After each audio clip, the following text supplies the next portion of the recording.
Hey, y'all. Hey, welcome back to yet another episode of our Hey, Y'all Hey Morning radio show. It is a crisp 0 degrees here in Iowa, but we want to welcome you in. My name is Alicia from Country Mama Musings. Hello, everyone from the 40 degrees here in Georgia. It is Casey over at Ormsby Farms. And hey, it's Monica from Bland's Promised Land Ranch. Yeah, it's pretty cold here too. It's How a little cold? We don't chill. It's been a little chilly here.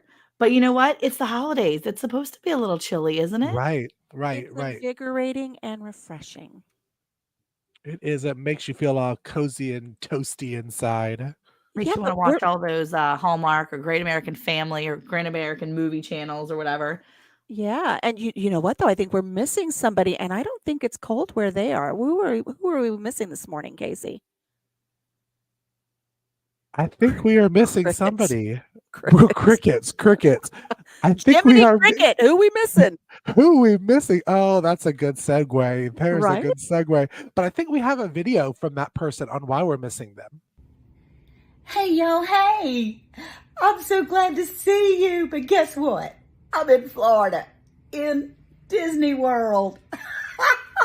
The grandkids and I are getting ready to run on a big adventure, and I just wanted to pop in and say, hey, you guys have a great day. Thank you for being here on Round the Hay Bale. Oh, how fun. I I tried know. sneaking into her luggage so she could take me with me, but rumor has it she was only allowed to take a backpack and I didn't fit. I know, same here. I tried to fit in her coat pocket too, but that didn't work. She's a little lady. None of us are fitting, y'all. I was Just about to saying. say, Miss no, Ann's but a little lady. she is little, and she popped in real quick before in our morning meeting this morning, and she had some funny stories about her backpack and her oversized coat to get on the plane. So that was cool. But I hope she has a lot of fun. She is with the grandbabies in Florida at Disney World. So we will miss you, Anne, but we hope you have a lot of fun. So definitely check out. I know she's going live on her channel just for a couple minutes, and she'll probably have some photos popping up on Instagram. So y'all will definitely need to go check that out. You know, that's really something interesting about becoming a homesteader and learning how to think outside the box and do things differently.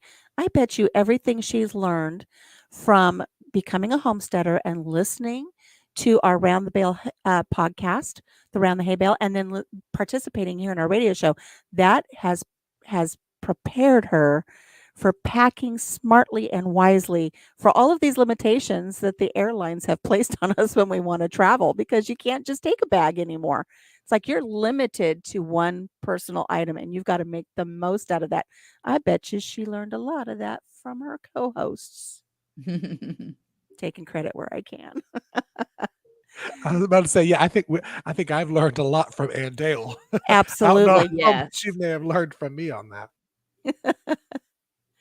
Well, what do we got coming up today, Casey?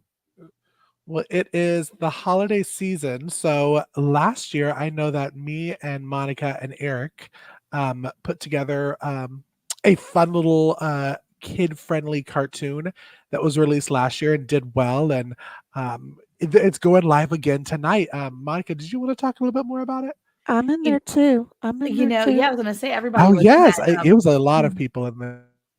Yeah, I went to I listened to the promo last night again, and my kids were like, "Wait, I thought we did that last year," and it was just so cute because they were like taking ownership. They were like, "I thought we did that." I'm like, "No, me and Dad did that." But no, it was a really fun Christmas story, and I feel like if you're going to listen to a story, you need to listen to something that's biblical and that's coming right from the Bible.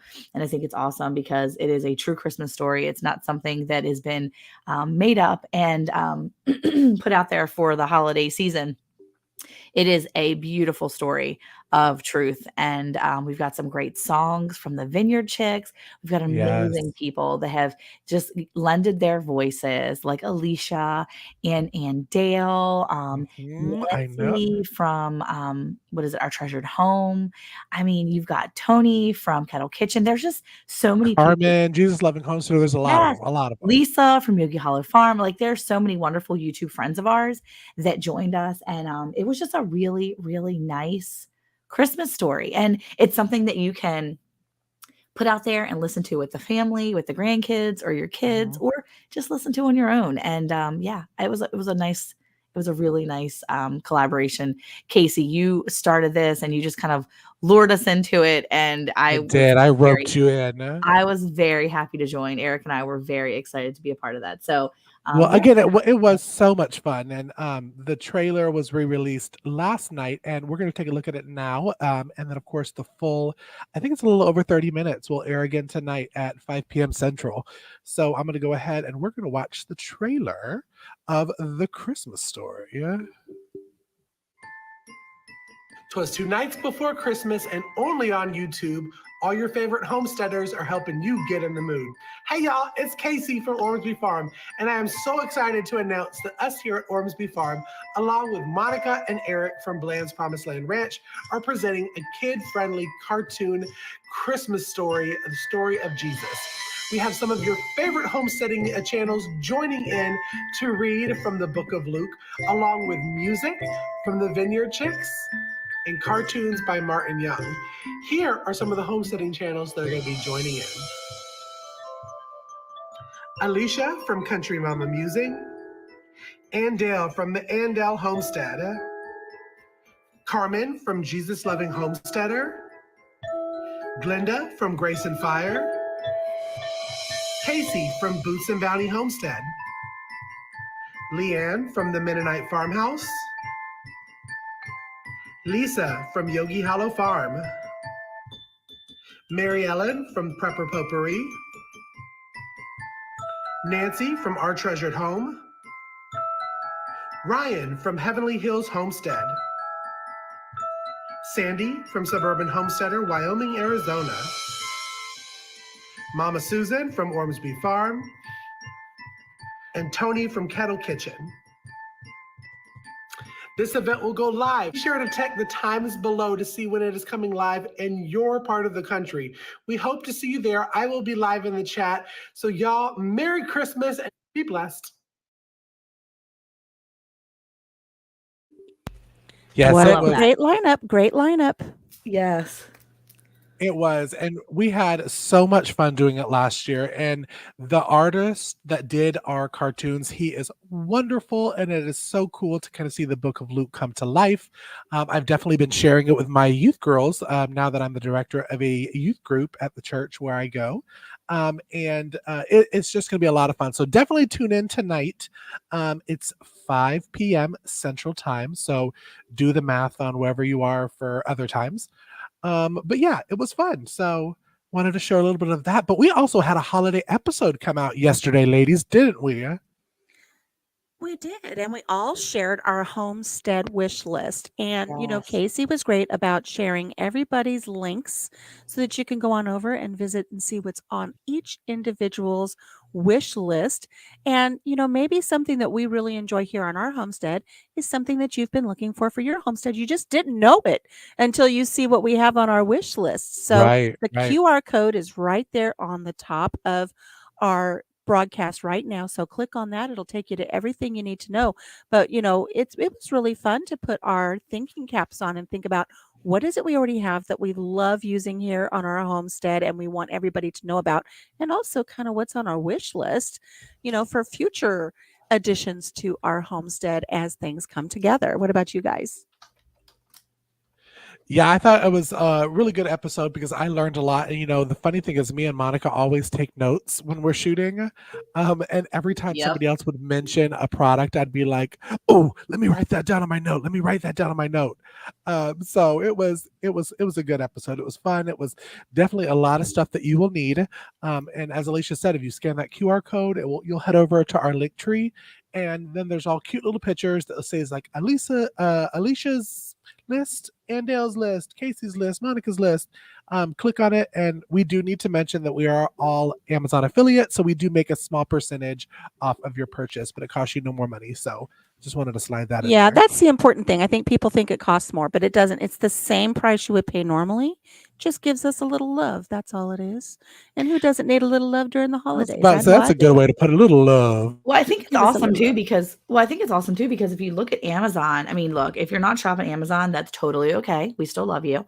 But if you are like me and Casey and Alicia and probably Miss Andale too, you're shopping on Amazon. You're going there and you're looking for things that you either need or things that you really would like to have either for the Christmas season or just in general. And if you shop on an influencer site, like for instance, we all have storefronts. If you go to our storefronts, you're going to see these lists that we have. Not just our homestead wish list or whatever it's called. You see all the rest of the lists that we have in our storefront. And I think that's great because if you are interested in a particular thing that one of your YouTuber friends does, then you can go check out their storefronts if they have one. And there's a lot there. I mean, I have more than just the homestead holiday list. I have all kinds of lists about camping out, growing your own meat, food preservation, prepping, all those things. And I'm sure that other people do too. And that's where you can go and check out all those lists. Exactly. There you go. It's a wish list link. It takes you right to a storefront, and then you can see what things that I use here on my homestead and how I use them. And at least it's something that we have used or something that I'm desiring to use. And I think that that's the best part because who doesn't want a friend to recommend them something that they've already used? I've made mistakes and used some things and I hate them. So I'm particular to some of the things that I do use now. And I think it's great to be able to go to someone's storefront, go to a wish list and see what they've used and what works for them. Absolutely. I mean, and that kind of came into play over this last year between all of us here on this show. It was kind of like, oh, got myself that new Nesco pressure canner. And the more you start hearing about people who are in your same circle purchasing it, using it, loving it, then it just reaffirms that this is something that would be beneficial to me. So I'm going to get it. So one by one, we put them in our carts, and one by one, we accidentally push buy. And I And have to say that I was peer pressured into getting the Nesco, but I am so thankful that I was peer pressured to get that. That is my probably most favorite thing in the kitchen now. oh yeah, mine just stays out on the counter, and I love it because not only have I been using it to do my tried and true things, but because of Monica recently, I've just been popping my leftovers in there. And Yeah. I can my leftovers and throw them over into the pantry, and I've got them because who wants to make, a big, huge stock pot of chili and tell your family for 5 days in a row, "Guess what's for dinner, kids? We're having chili." Right. No, you pressure can it, you put it in the pantry, and that way you've got it for one of those evenings where you just don't wanna cook, but you can pull that out, warm it up, make up a quick batch of cornbread, or in my case, some cinnamon rolls, which nobody seemed to like. And then you've got your chili, and it's really great. I've really enjoyed, and I'm thankful to Monica for sharing that with us because I learned something new and I loved using the pressure canner that way. But we all have things in our lists that we have tried and that we love for our homestead. And we just really wanted to share that knowledge with you so it takes out some of that guesswork. Right. Right. And I do have to say, I have not tried the cinnamon roll and chili yet, Alicia. I am going to do it. I've actually made a single homemade cinnamon roll and I have canned chili. So we're going to put it to the test. Now, the Bland's family did it. Mm-hmm. They And tried it. Eric, I Eric, think it, she needs to try it on Eric on a better day. He was having a bad day. That's all I'm going to say. Yeah, he was having a rough day. So I was about to say, I there mean, may who be wants some to hope have a left rough in day of 3 hours in traffic and then come home and have your wife say, "Here, try this weird thing"? Yeah, it was definitely one of those days where he probably was going to hate everything I put in his face. So, well, I will say though that the pressure canner, maybe you don't have the funds for it. Maybe it's something that you're looking at, or you see these big ticket items. It's one of those things where if people are always looking for ways to. I know family members are always like, "What can I get you? What can I get you?" And I am one to tell my family members, "Look, to be honest with you, I'm saving up for a bigger ticket item. I'm saving up for $100 item. So when you let your people know that, especially if you're a parent and your kids are looking for a gift to go in and get you, or maybe you're a daughter whose mom lives far away and she's like, what can I get you? And I'm like, oh, Eric and I would love a pressure canner. Those are the things that you put out there. And but shop in your mind and then go and kind of put it out there on a list, and remember that there are always people wanting to get you meaningful gifts. And if that's something that's going to help you and be meaningful to you, that's a thing. Those gift cards can add up, and they're Right. huge help. I know a lot of people don't like to give gift cards, but what I will say is that, all it takes is, a few gift cards to add up and help you or someone else out there get one of those items that they really want for their house. And it's nice to give things, but let's face it, all of us in the back of our minds are thinking, I gave them that. I hope that they can use it. I hope they find use for this. You go over and visit, and what you got them is like, crammed in a corner, and they're not using it. What better way to just find something that that they're going to love and use than finding things like this on a wish list? Just like Monica said, let your family know you found this, you've heard good things about it. This is what I want. And it's going to be used. So it really is a great way to look at things. It is, and it's so funny because we always here at Ormsby Farm when we exchange Christmas lists. Of course, we do Amazon lists now, but every year my family's like, Casey, your stuff on there is so weird because I have like Mylar bags and mason jars and Mhm. 4-jar lids. They're like, oh my gosh, Casey's gonna ask for like one of those prepper crazy things again. Yes, because I use that, and it feeds my family for years to come. So, as Monica said, definitely talk with your friends that are homesteaders and see what they really need, because you can only have so many sweaters. You can't really eat the sweater. Yeah, I think it's important to be able to actually talk to each other and find out, that's one of the things too. I think that a lot of people I've been watching and hearing, a lot of people are scaling back this year. A lot of people are Right. really trying to be more intentional, more meaningful in what they get for people and what they give to others and how to bless people. And I think that that's a great idea, because I think with the economy, people are wanting to spend their money more wisely. And with that comes more intent, more exactly, more stuff. It's nice to get stuff you can use. Being more intentional with your gift giving and your asking maybe would be a little Right. bit better to say. And I guess, it's definitely a thing where you really just take time to think about it. I tell my kids all the time, look, I don't want to get you things just to have things. You have already many, many things. I want to get you guys stuff to be useful and things that will better your life and more enrich your mind a little bit. So this year we're going more of the camping route. We're getting things. I mean, I've put fire starters and all kinds of great things um, into the basket so far this year. And, we've got, sleeping bags and backpacks that are like, big camping backpacks and just all the things. It's just one of those things I'm trying to be very intentional and things that I know that they're going to use and that they like. And yeah, I think that's really important to do that. And Agreed. a great comment was just left that over at Two Doves, Bees, and Cards, they like to give experiences. They say last year they got their son a day trip to learn blacksmithing. Oh, I want to learn about that because Papa Jim would love that. That's something that we've discussed here on our little farm. Is this year we really want to do experiences, because I got to tell you, Papa Jim's got a shopping addiction. So we basically have everything we need right now.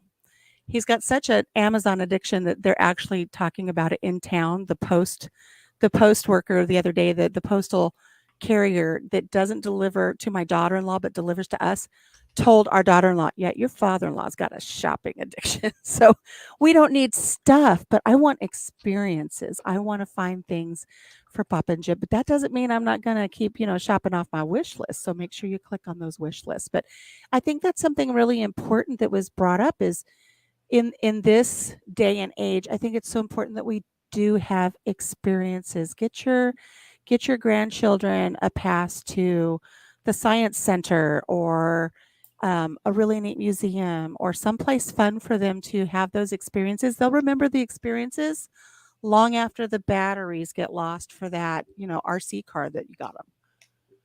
Yeah, it's true. Agreed. And I wanted to do a call out because I had left the Facebook chat of it. But my dear friend Brianna just made a comment. Another thing to get folks for the holidays is one thing that we're doing here in the small town where we live. I'm going to pop up our little advertisement for it. Is we're doing steak dinner boxes for 2, 4, and 6. And it's Oh, all I love local that. grown stuff in our area, from Brianna, her meat, to my veggies and potatoes, to one of our friends, Jeremiah. He does homemade pies that are absolutely amazing. And then we have a local winery that just rounds up the dinner boxes. And that one thing is such a creative idea, I think. And also, you kind of get a taste of small town. So you're helping out small businesses along with getting a really good meal. Because let me tell you, I have taste tested our steak boxes and they are pretty wonderful. So I just wanted to do that call out since I saw Brianna's name pop up in the chat. That's amazing. That's such a great idea to be able Isn't to do it? It's that. crazy. I I was think like, that. Well, go ahead. I just thought, I was like, oh my gosh, I'm so smart. Oh my gosh. Well, I think that's one of the things that Ann Dale has done in the past too, and we talk about it on our Christmas episode, I believe. But we talk about how, getting those intentional gifts, maybe the experiences or the big things. And one of the things Ann Dale, I know in the past, has given to her kids has been she's bought beef, like, a quarter cow for them. Right. And that's such a great intentional gift when you're thinking about your adult children. Adult children don't, they oftentimes, have a lot of things, and they don't need anything else. Yeah, that's a great gift for your adult children. And your adult children are usually thinking about their children. They usually don't think about what they want for themselves. Right. Exactly. So it's great to give your adult children something like that that's going to, it'll benefit the entire family, but it gives them that extra peace of mind that they've got meat in the freezer. It's a great gift. It really is. And of course, again, you're supporting a small business, which I think is so important this season, to do it all the time, but we really push it so much during this time of the year, is, shopping local and supporting local businesses and local farmers and local ranchers, and doing that kind of stuff is important. You're putting a smile on your neighbor's face by supporting their business. So I definitely encourage people to go and do that. Exactly. I did a whole video a couple years ago on shopping local. I Yes. literally did an entire video on just shopping local and supporting your local people, and shopping YouTube, shopping, Right. all your people that shopping your friends and family. It's just such a great way to give back in a more meaningful way too, to your friends and family, because there's a lot of people that have MLMs. There's a lot of people that have small businesses that you even know. And then you're like, wow, I didn't even know they sold such and such. Like my little cookbooks. I'm going to throw that out there. I mean, There you go. I'm loving those. I'm loving those. Well, we're talking I about, put one on my wish list even because they're actually available on Amazon. So I'm just going to throw that out there. There you go. and you've done pretty well on those too already, haven't you? I have. I've already sold several copies. I've got 3 books out there Nice. already and already sold several copies. And what's really neat about them, I mean, since I brought it up, I'm going to talk about it, is, one of them is meals in a jar recipes. And there are tons of Mhm. books out there that have all of the recipes that you'd want for meals in a jar. But will you use all of them, or do you just want to handpick your favorites? So this book, it's a blank lined recipe book where you write in your own favorite meal in a jar recipes. That way you've got them handy and you don't have to dig through 6 different books to find the ones that you really love. So there's canning recipes, or the canning recipe book, where you can write in your favorite canning recipes. There's going to be a sourdough one. There's going to be desserts in a jar. I've got all kinds of them coming out, but it's really nice because you can personalize it. You can buy them for gifts, fill in the very first one with your favorite recipe, and then gift them out to your family and friends. I think that's a lot of fun. I've got several people saying that that's what they're doing for the holidays, but enough about me. Okay. Well, So, it's always, isn't it a genius idea? And speaking you. of meals in a jar, I think that brings us to our first comment call out. Oh, great. Our favorite time of the day. It's time for Do-do-do-do. Subscriber comment Call out! Pew, pew, pew. Okay, so let me start this comment off first. Everyone knows that our episode last week was pre-recorded because of Thanksgiving, so we hope that everyone had a wonderful Thanksgiving.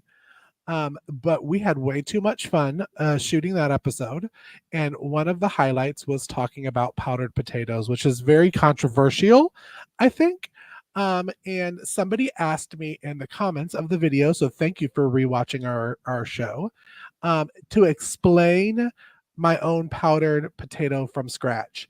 And of course, I responded back on here, but I wanted to talk about it a little more. Now, I know I've asked y'all this before, but since we're live, I'm going to put y'all on the spot. Have either one of y'all done powdered potatoes before, homegrown potatoes? I've put mine in the dehydrator and dehydrated them. I will admit I had a little bit of trouble getting them to go through my food processor well to turn back into the powdered form again. And in all fairness, I didn't give it a fair shot because I had just been diagnosed with a health condition where I wasn't going to be allowed to eat the potatoes anyways. So I didn't put my whole heart into it, but they did dehydrate nicely. They do. They dehydrate I really nicely. They really do. I just didn't take the time to follow through, but I know it can be done. And when you explain your process, I will just back up the fact that yes, it is a doable thing. I just didn't, my heart wasn't in it. But if my heart had been in it, I know I would have been successful in it. So it is a good process. She wasn't in it to win it, y'all. I wasn't. What about you, Monica? No, I have never dehydrated my potatoes, and You should totally try. Yeah. Yeah, It's I've not so even much fun. tried, and I've got a whole entire because my people don't like putting things necessarily into my glass containers that I have that I pay good money for from Amazon. Like when you put your leftovers into glass containers, you have the Right. little top flip down, little snap ones. Yeah. No, instead, my massive amount of leftover mashed potatoes from Thanksgiving was shoved into a gallon-sized bag. So I have like a gallon-sized bag of mashed potatoes. Ooh, potato pancake sounds really good right now. And I thought, oh, I'll just use them for potato pancakes. Maybe we'll make some, some cheesy potato balls or whatever, where you can stick them and you put some cheese in the center, blah, blah, blah, whatever. Oh, yeah. But I haven't done anything with them yet. They've just been eaten for leftovers, but I need to do something with them now because I made them on Friday for my day after Thanksgiving. So I really want to do something with them. I hear your dehydrator calling. So I might do this today. Y'all, it is so simple. So you can go back to our Facebook group and kind of read the instructions that I poorly wrote and didn't spell check or correct. But basically what you do is you put your pre-made mashed potatoes. So you've already made your mashed potatoes in your dehydrator. Now, I think in my wish list, there is the silicone round little trays that go in your dehydrator. You definitely don't want to put mashed potatoes right on the grate of your dehydrators because it will be nasty and disgusting to clean. So definitely go ahead and get one of those silicone trays because it makes your life in cleaning so much easier. I usually do, depending on how thick my mashed potato mixture is, anywhere from 24 to 36 hours in the dehydrator. You'll know when it's done because it's like a thick kind of brick kind of thing. And it's going to be completely dry. And what I do is I break it up into the food processor, not in the dehydrator, like I said in the comment. So you put it in the food processor, you break it up into little chunks, and then you can blend it. Blend it into a powder. Then I go ahead and put that powder into a mason jar and use my 4-jar lids and vacuum seal the top. And it's equal parts. No, excuse me, I misspoke. It is 3-to-1. So 3 water to 1 powder of the mashed potatoes. So it's really easy. It's a good way to keep your mashed potatoes and to do something with your harvest of potatoes.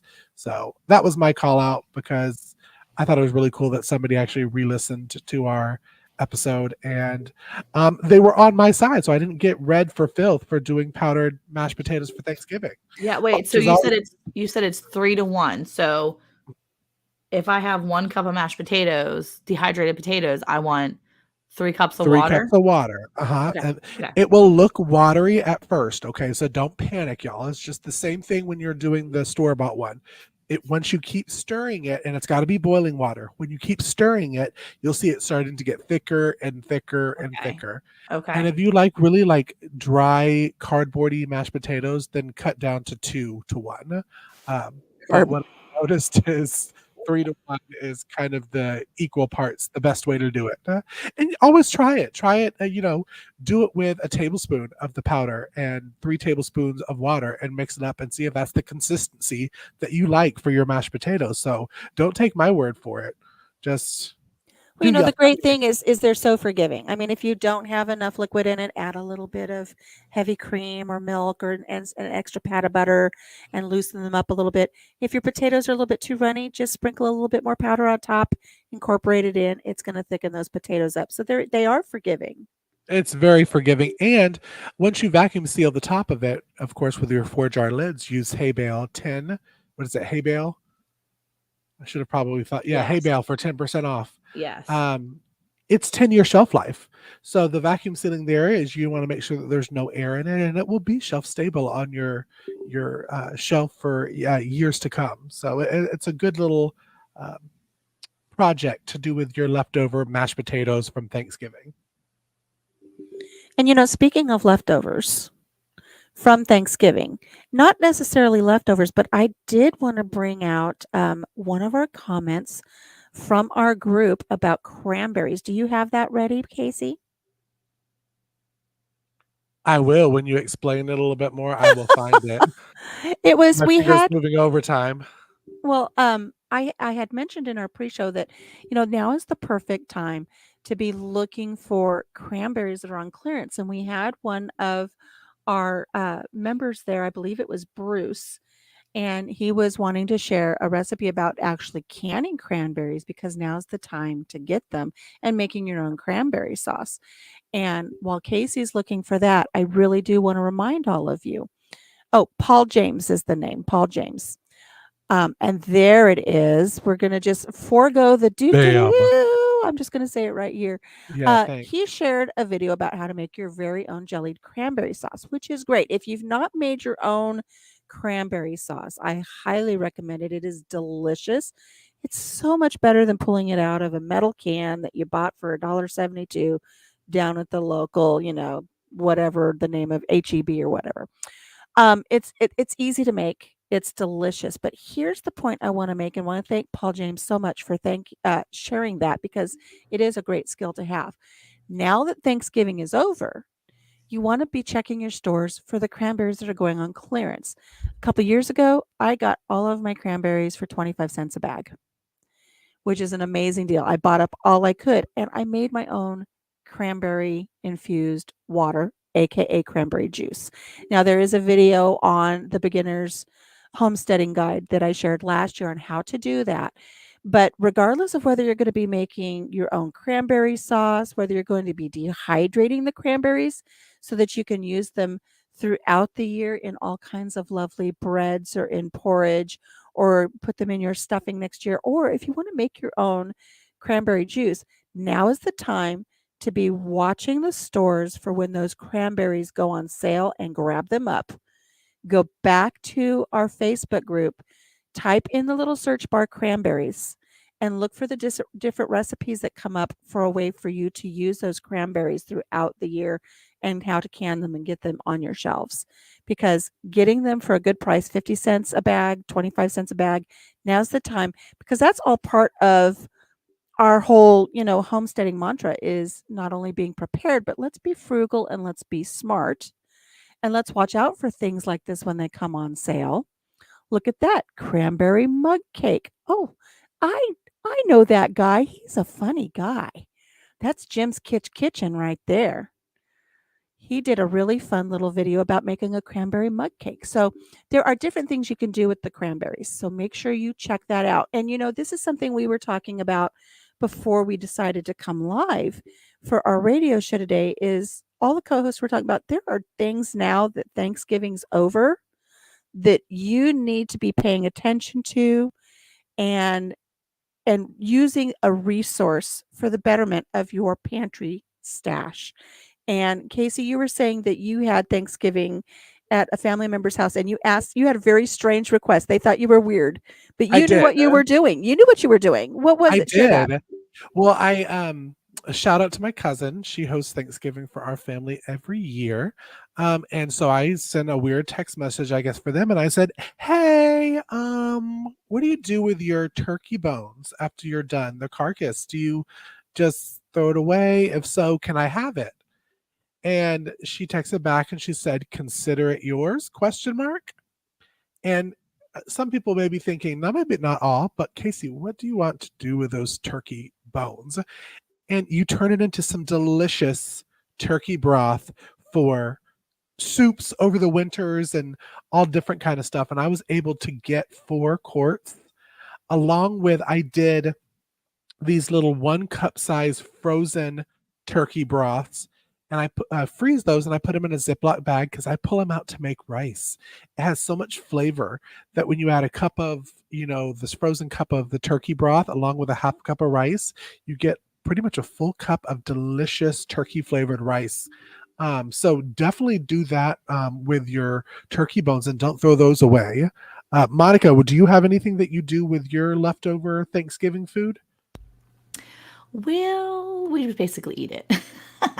I mean, we just kind of, the kids are always like, oh, let's just have leftovers again. Most of the time after the first day or two, they don't want it. But I mean, I do the turkey broth. I've heard people make like turkey pot pies, things like that. You can make like a shepherd's pie with your mashed potatoes and all your stuffing and all your things. I mean, there's all kinds of stuff out there, but we just kind of eat it as is. We just kind of grab it and eat it. And we have it for lunch and we have it for dinner and we have it for everything. And then whatever's left, I can up if I can. If I can put it in the canner, I will. And I've been known I was to, about to say, you're the leftover queen, Monica. You better well, I've toot been your known horn on to, that leftovers. I have pot roast that I make with, people make pot roast and they make potatoes and carrots. And most people would never put potatoes and carrots, mashed potatoes in with the um, roast beef, but I've been known to do that and pull it out 2 months later and eat it for lunch. And everybody be like, "Oh my gosh, you're eating mashed potatoes mixed in a jar with your beef." And I'm like, "Yes, I am." And so my kids have thoroughly judged me for it, but it's still delish and I don't care. So I may even try that. I was thinking about it the other night. I was like, maybe I'll make like a little turkey dinner and stick it in a jar and see if it lasts for a month or two. And then later on I'll be having a jar of Christmas if I wanted to, or a jar of Thanksgiving right there on my shelf. Our Thanksgiving delicioso. Yeah, right? I mean, we do the same thing basically here for Christmas. So I may wait until Christmas time and do it fresh, like the day right after. But I really have thought about that lately too. It's just canning up a jar of, a jar of the holidays and seeing if it works. I mean, why not? What am I going to do? Miss Ann Dale has talked about that a lot, that she loves getting extra turkey when there are decent prices at the store. And she just cans up turkey meat that she adds for turkey salad or throwing into a turkey casserole, the turkey noodle soup. I saw a comment said, so it's important, like Alicia said, to look for those things that are on special after the holidays, because of course prices are super hiked up right before the holidays, but right after, if you can wait and have a little bit of patience, you get some of the best deals. I'll tell you, on pie crust too, I get the best, and I usually make my own, so don't come for me in the comments, but I usually do make my own, but they are like super, super cheap after the holidays, just to stock some up in your freezers for busy nights that you don't want to make your own. So, right. And just saying. going back to the cranberries, I mean, you buy the cranberries on sale when they're on clearance like this, and you put it up into your pantry. You're not having to search for those things when the holiday comes around. You just go right to your pantry. You can pull out your cranberry sauce. Or you can do like I did this year. I pulled out a can of my cranberry juice that still had the cranberries, floating in it. It's so pretty. And you strain it and you enjoy the juice. And then I took those cranberries and I can make orange cranberry muffins because I don't throw that fruit away. And I also put some of it in my stuffing. I put the cranberries in my stuffing this year. So you can there's so many things you can do with it. Be frugal with it. We're coming up on Christmas time, and not everybody has turkey for Christmas. We might have a Christmas ham in many of the households of our listeners this year. Make sure that somebody, if you get a bone-in ham, don't let them throw the bone away. Use that for Yes. ham hock and beans. Take that bone and use it in a big pot of beans. You're going to get the flavor. You're going to get the little bit that you couldn't get off the bone when you're carving that at your Christmas dinner table. But don't throw it away. And this is all part of this homesteader mentality, which is a good mentality to have. Is we are going back to thinking about how our forefathers did things, and they didn't waste a thing. Don't throw the bones away. You need to utilize them to your benefit. So make those extra meals.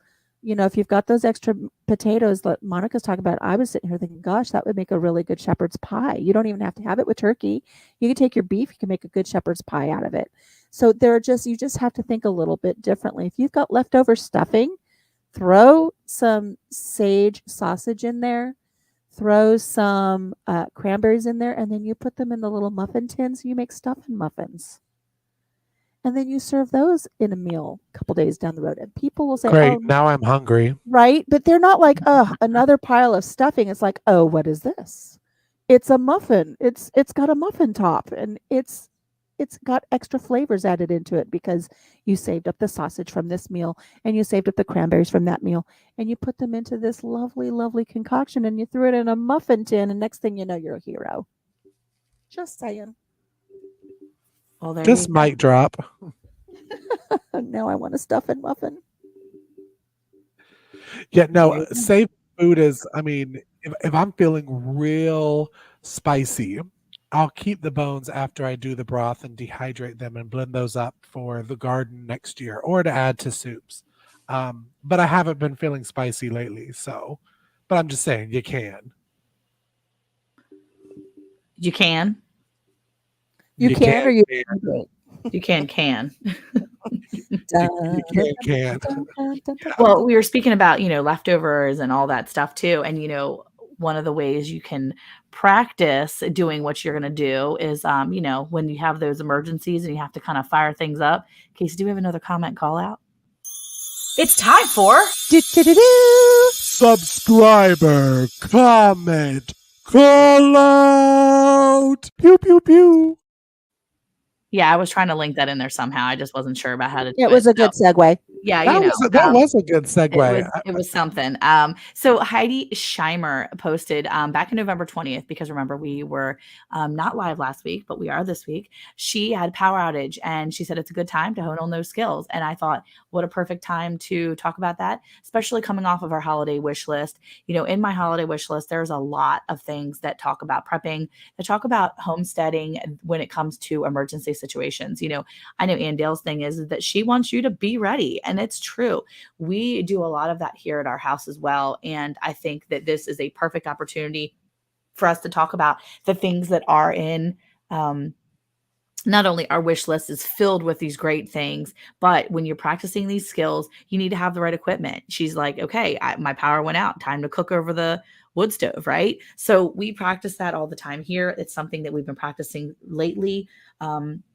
My boys love to do things a little differently. They're not like normal, kids, I guess. They're homestead kids, right? So they're out there doing things that are a little bit different than the kids their age. And they are doing a challenge. My middle boys are doing a challenge along with Eric, and they are really excited because Eric is going to record it. They're all going to have a camera. They're all going to have a phone, and they're going to record their experiences. And so we're going to post it on YouTube, but they've been practicing. They've been building fire. They all know how to build fire. They know how to cook over an open fire, an open, kind of like a little campfire there. They've been practicing. They've been reading up on skills that they need. And it's kind of cool to be able to do that and have kids. I mean, if you had to make dinner, if your power went out and you had to just make dinner, what would be your go-to meal, Casey? If your power went out and you had to find something to eat, what would you go to? Peanut butter and jelly does not count. See, I'm not a huge peanut butter and jelly fan. But I will say I'm a huge Mexican fan. And I have listened to our leftover queen, and when she makes ground beef or tacos, or I don't think you do chicken, but when I do chicken, I like to can the leftover taco meat. Yep. So, in having cast iron, I have a lot of cast iron that I really do need to clean up, and I want to say that you got to make sure you take care of your cast iron, take care of it. They are your friends, Yeah. and pop that in to the cast iron, and do some homemade tortillas, and open up a can of homemade salsa, and I'd be a fat kid in fat kid heaven And where with where are that you meal. cooking? Where are you cooking and reheating all of this, Casey? So I would have to. I do not have a wood burning stove as of right now, so it would have to be propane grills outside. And I have even looked into getting some of those burn barrels with a grate to kind of do Mhm. it that way as well. But hopefully by this time next year, um, hopefully I will be on the wood burning stove team, which I know both of y'all are. Mhm. Yes. It's a good thing to have. It's a good thing, it's a good thing that Casey has already put the thought into thinking about how he would warm these things up. And yes, there's a comment, the Coleman camp stoves. Just I think it was just a month or 6 weeks ago that Papa Jim and I had no power. And that's exactly what we did. He knows exactly where the stove is. He knows exactly where the little cylinders of propane are. And it was cold enough where we didn't want to go out and actually cook in the summer kitchen, which we have a complete setup in the summer kitchen for living off grid. But he just had that little Coleman stove, and we had breakfast right there. He had his headlamp on, which is something I really promote for everyone to have, and it should be in my store. If not, I'll be adding it. Use those, get those headlamps that you can just slip on your head. You're not going to look like Yeah, a coal miner. They're very sleek and very fashionable now. But he just wore that and he cooked us breakfast right there on the cook stove with our cast iron skillet. And you have to think of those ways to do that. And I share that because, and I know I've shared it before, when that derecho blew through Iowa a few years ago, my sister was completely unprepared. And she thought she was going to be okay. She said, "Oh, I got my grill. I'll just turn on the grill." Well, she ran out of propane. She didn't have enough propane. She didn't have any way to cook her food, and they really did quite literally live off of peanut butter and jelly for 5 days because there was no place that was able to even fill the propane. She couldn't even drive down the street to get to the place to fill the propane because it looked like a war zone through their neighborhood. And Yeah. this is the middle of Iowa. So you have to have the thought in place. Do I have the propane canisters? Do I have my Coleman cook stove where it's accessible? Do I know how to use it? Like Monica's saying, be prepared and know how to use these things. Um, do I have a rocket stove? Do I have a wood burning stove? Do I have some place where I can just build a really nice campfire and put a grate over the top and cook on top of that? Do I have a way to make my coffee without actually having my Keurig or my electric coffee pot? These are all things that everybody needs to be thinking about and be right. prepared for it. Well, I think that sometimes you think, oh, well, I'm not in that environment that I'm going to need to worry about the extreme cold. But, if you remember just last year, we had it really cold. And then a couple years ago, we had a really bad freeze here in Texas. And a lot of people were Mhm. not prepared. And were not able to get. They were not able to get propane. They weren't able to get anything. They weren't able to go and fill things up. They weren't able to go get gasoline. They weren't able to do anything. You just couldn't leave your house. And I think that that's one of those situations where you just need to think ahead and kind of be prepared for that. Be prepared for that moment when you're not, be prepared for that moment when you're not necessarily ready for You everything, and you need to be in get ready now. control. You need to be in control when you can't be in control. When when Exactly. when the Right. environment around you says you're not in control anymore, you need to say, "Watch me. Hold my cranberry juice. I'm going to be in control." I do want to comment on a comment that we have because I know it's funny and I know that it's all in how it's presented, but we do have the comment about how you can heat your house 3,500 square foot with tea lights and a ceramic plant pot. Not true. Not true. However, I have tried this with the tea lights and a terracotta pot. And depending on how you set it up, it will provide some heat in a small microclimate, not your 3,500 square foot house, But if you have a small microclimate and you need just a small heat source because all of the power's gone out and you have nothing else available to you, it is enough where you can warm your hands by it. You can set something on top of it. You can warm a can of beans on top of it. It will do that. And then I've had some people comment on and say, well, now you're just going to, everybody's going to die of carbon monoxide. Oh, everybody clutch your pearls.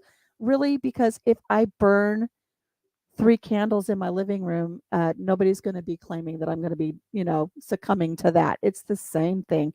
But really, truly, if you set it up appropriately and use the terracotta pots, we actually used our temperature gun, and we got some pretty good temperatures off that. And like I said, you can, warm your hands around it, warm a can of beans on it, something like that.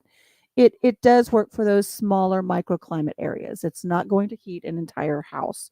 And so there are, you know, there's two camps on that. It works, it doesn't work. I can tell you we tried it here and it worked for the limited things we set it up for, with the expectation and knowledge that it is not going to heat the entire house. But we've put things in place because we have had times where we've lost our power in the middle of a blizzard and it got exceptionally cold in this house. When it's negative 35 below outside and the wind is howling and we have no way to heat our home at that moment, it is nice to have your really good sleeping bags, a 2-person tent so you can create that microclimate, put blankets on top of it, and you're able to stay warm. If you need to put blankets up and just cordon off one room in the house and have a small heat source there, don't bring in your barbecue. Don't do things that aren't safe. But there are ways that you can have things in place to stay warm when something like that happens. So, having said that, I do want to say I did try the little tea lights with the terracotta pots, and we did get heat from that. So, anyways, Well, I will say, because you talked about heating up beans on your terracotta pot heater, that we get a lot of comments. I know, especially here at Ormsby Farm, about the naysayers that are like, "Oh, botulism! You can't can that botulism." I want to kind of put some of the stuff to rest on being a rebel canner. We've said this before. You should always can what you feel comfortable canning for your family. One thing you should do with canned food, anyways, that you have to pressure can, is heat it back up. Heat it back up to boiling. Anything that is pressure canned is because it is a low acid food, and botulism spores can live and thrive on that. But the reason you are pressure canning it is you're bringing it up to a certain temperature and it's sitting there for a certain length of time. So that should kill botulism spores. Now, when you heat it back up, to be double safe, just heat it back up to boiling. It cannot survive in the boiling temperature. So, for all those wonderful, delicious comments that people leave, that's my little soapbox on heating back up home canned food that is low acid. So I'll get off of my soapbox now. Thank you for allowing me to speak. I think the idea in all of it, though, is to really practice, get out there and really practice and Right.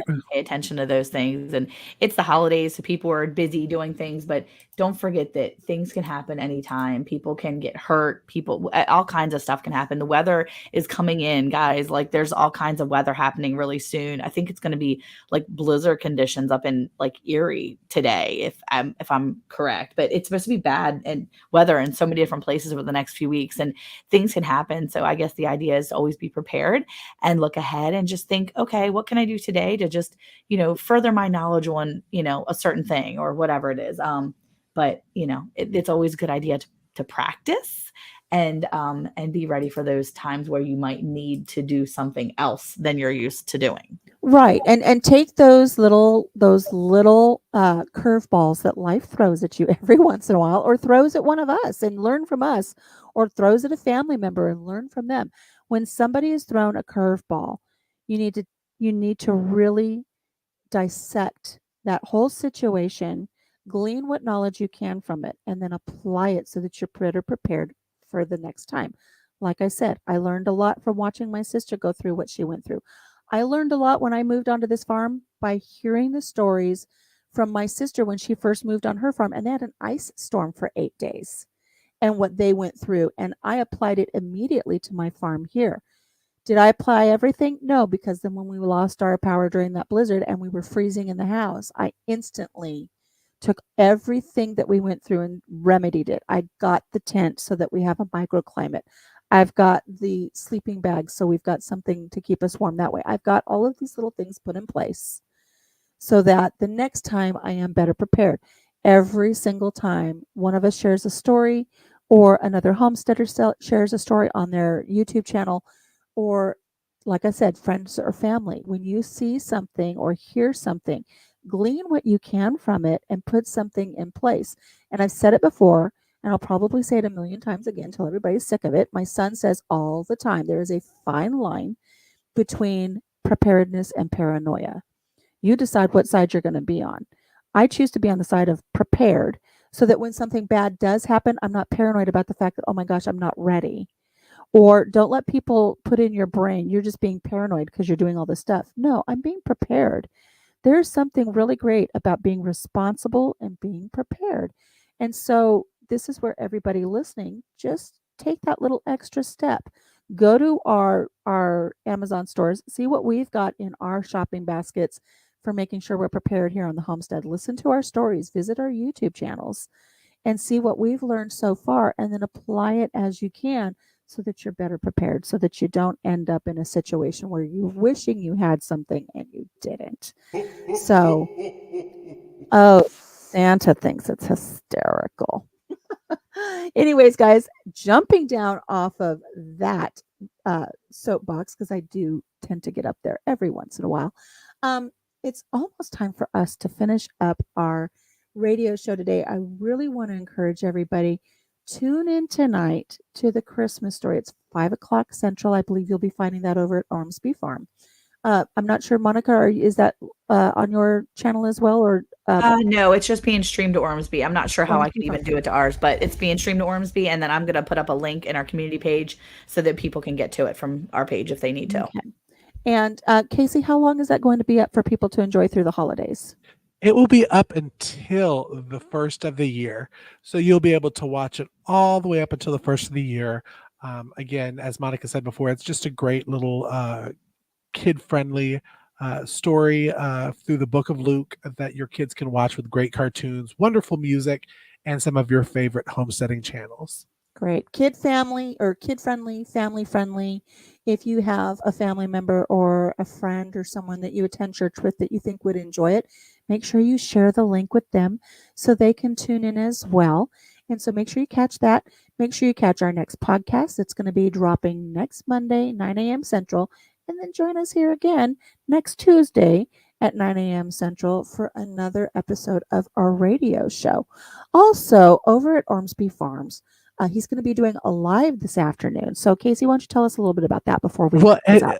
I was about to say it won't be on mine. I'm heading over to Mountain Grandma's and Yogi Hollow's live, and I did it a year ago, and it's just basically prepping for the year and talking about that. And I thought that was kind of a good little segue from what we've talked about today. Absolutely. So definitely it is 1 p.m. Eastern. So come on over. I am going to try to share the link on my community page.